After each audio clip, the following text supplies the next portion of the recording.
Hi everyone, welcome back.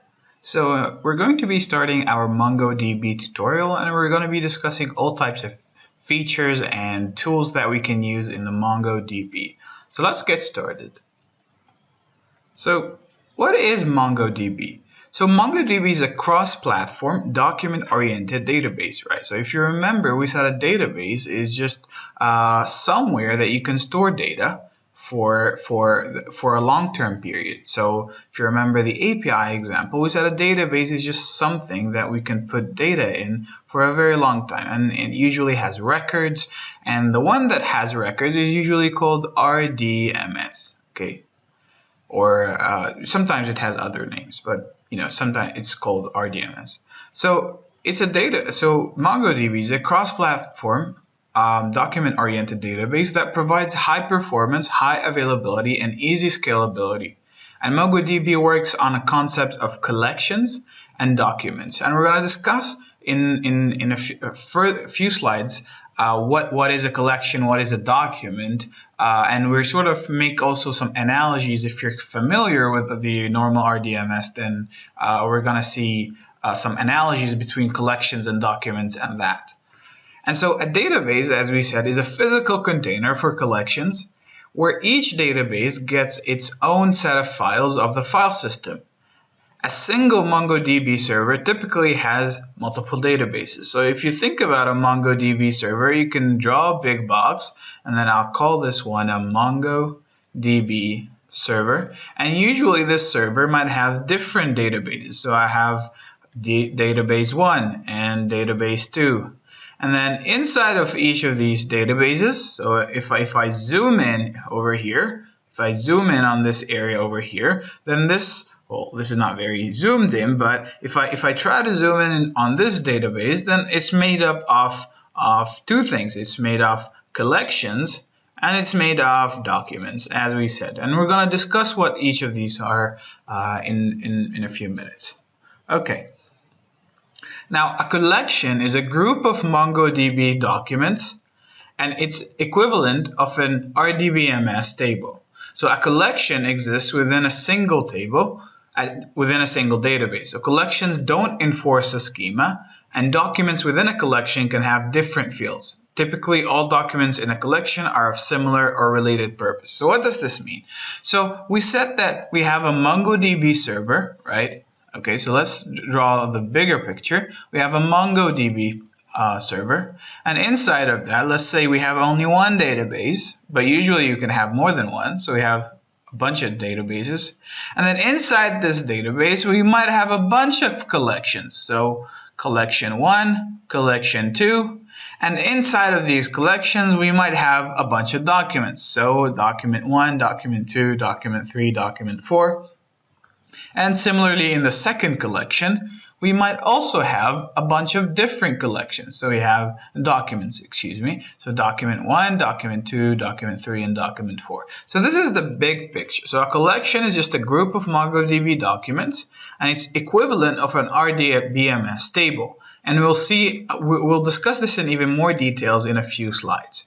So a collection exists within a single database, and the collections do not enforce a schema. So in the normal case, when you have an RDBMS table, you usually have some sort of schema. So you say, okay, if I have a table in this database, the first one here is going to be the ID. The second one is going to be something, right? The third one is going to be something else, and the fourth one is going to be something else, right? So you usually have a specified schema where all the documents inside, or all the rows, right, instead in this table must have these properties, right? Or else you're doing something wrong in the design of your table. But in the case of MongoDB, really collections do not enforce a schema. So you can have some documents here or rows which have ID and then date of birth, for example. And then other documents which don't have date of birth but have, for example, gender. Right? So you can have documents that has some of these proper fields, what we call fields, some fields, and not other fields, and it's fine to be in the same collection. So this is not the case for the the RDBMS tables, but since it enforces schemas, right? The whole idea of SQL is scheme, right? So in the case of collections, you don't have to enforce any schema, and the documents within a collection can have different fields, right? And so typically all documents in a collection are similar or related purpose. So even though they might not share all the fields, but they have to relate to or be very similar to the same purpose, right? They have to be related or similar to the same purpose, okay? Okay, so what is a document? So a document is a set of key value pairs. And really, whenever you read this word document here, think of a JSON file. And you're going to see why I mean that in a few seconds. But whenever you see a document, just instantly think about JSON files. So a document is a set of key value pairs, and the documents have dynamic schema. Okay, so dynamic schema means that documents in the same collection do not need to have the same set of fields or structure, and common fields in a collection documents may hold different types of data. So an example of a document is it starts with a curly brackets, and then it has a key value pair. So I'm going to say key 1 and then a pair with a value, so value 1. And then comma. So if you notice, this is very, very similar to what we discussed in the JSON when we were discussing what JSON is. This is very similar to JSON, and in fact, a document has a very, very similar syntax to JSON. And this is why we're using it in these projects, because most of the times when we're dealing with the web, we're really sending and receiving lots of JSONs. So it would be very, very convenient if I can just put or dump this JSON into my MongoDB as a document and then retrieve it whenever I want to retrieve it later on. So that's the main idea why we're using MongoDB, because it's very easy to just put JSON files into it, or documents, right? I won't say files from now on. So put JSON documents inside of it and retrieve JSON right away from it. So that's the motivation of what a document is. Okay, so let's discuss now the relation to a normal database. So you might be familiar with a normal, if you've ever played with Access, for Microsoft Access, for example, you might be familiar with the normal database, the normal concept of a database. And then this database usually has a bunch of tables, right? So table 1, table 2, right? Let's say we have only 2 tables. And then each table has a bunch of rows, right? Where each row is a new entry. So each of these tables have a new row. And then each column represents a different field. So for example, this is name, right? And then this is date of birth, and so on. And then here we might have different, right? Different names. And so you also, if you're familiar with normal databases, you might be familiar with table joins and primary keys. So in the case of MongoDB, this is very different. So for the database, they're exactly the same, right? You have databases in both of them, right? Because they're just databases. But instead of having tables, you have a collection, right? So a collection, we said, is a group of documents, right? So we know that a table is a group of rows. So a collection is a group of documents. So hopefully that makes a good analogy between the two. So you can just think of it, you can rename the two if you want to help you understand it in another way. Now the columns are called fields. So the columns in our RDBMS is actually called a field in MongoDB. And table joins are actually called embedded documents. And we're going to see some examples of these embedded documents and how we can query them and all that stuff. And so final thing is the primary key. The primary key in a table, if you remember in a normal database, the primary key is just one of the fields. Usually it's the first one, so primary key. I'll just name it PK. And then the primary key is a unique key to each record. So for example, you might the easiest type of primary key is just to use numbers, right? So the first row would have a unique number of 1. The second row would have a unique number of 2, right? A primary key of 2. So these numbers are unique for each record. So you can think about it as a customer ID, right? You can't have 2 customers, right? So you can't have customer 1 and customer 2 with customer ID 1, 2, 3. for both of them, right? Because they're not the same customers. So a primary key is just basically something unique to this record that no other record can have it, right? So you can reference this record directly using this primary key over here.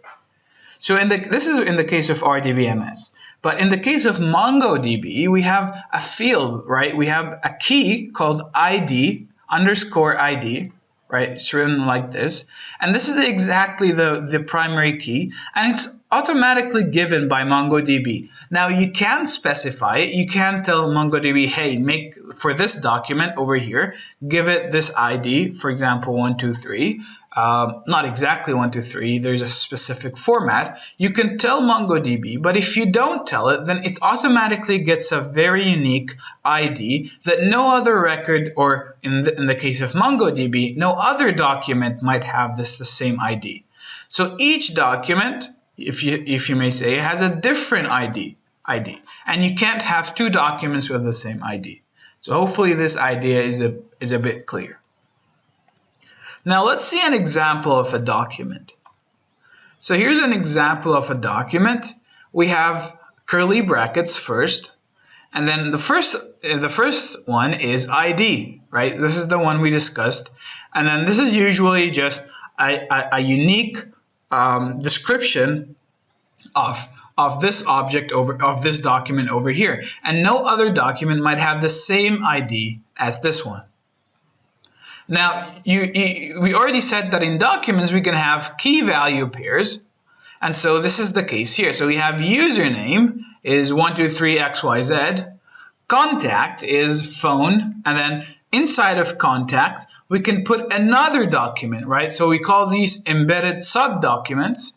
And then inside this, so the value of the contact key is actually another document which has phone and email. So phone is 123456789 and email is xyz@example.com. So this over here, if I can highlight it, this area over here, this whole thing that I just highlighted is actually a document. So it's called an embedded subdocument because it's inside another document. So if you remember, this is very similar to JSON files. When we discussed JSON files, we said we can embed a JSON file inside a JSON file. So we can have X and then inside of it another JSON file, right? So this is exactly the same idea, and we call it in MongoDB embedded subdocument. Now here's another embedded subdocument. We have access and then level 5 and group dev. So this here again, this here, and don't forget of course the comma here that separates the elements, comma here and comma here too, just like JSON. And so in access, this object here is an embedded subdocument to the key access. Right? So we can describe this document as a document with this ID and that has two embedded subdocuments that correspond to the contact key and the access key. Now, it's worth to talk a bit about the ID field, since it's not really discussed a lot later, but it's one of the most important things about MongoDB and why it's unique. So ID is a 12-byte hexadecimal number which assures the uniqueness of every document, as we said. And so you can provide ID while inserting the document. If you don't provide if you don't provide that, then MongoDB provides a unique ID for every document. So you're allowed to give your own ID, right? On the condition that it hasn't been used in any other document. But if you don't give it, right, if you just create a new document and you don't provide an ID, then MongoDB automatically assigns you a unique ID for every single document. Now the ID field is made up of 12 bytes. The first 4 bytes is for the current timestamp. So for example, let's say you created this object at time 12:25:43, then this first 4 bytes would have the current timestamp at which you created this object, right? And with the date and so on. So it would have the current stamp. Then the next 3 bytes will be for the machine ID. So what machine created this document? and then the next 2 bytes will be for the process ID of the MongoDB server, and then the last 3 bytes are just simple incremental values, right?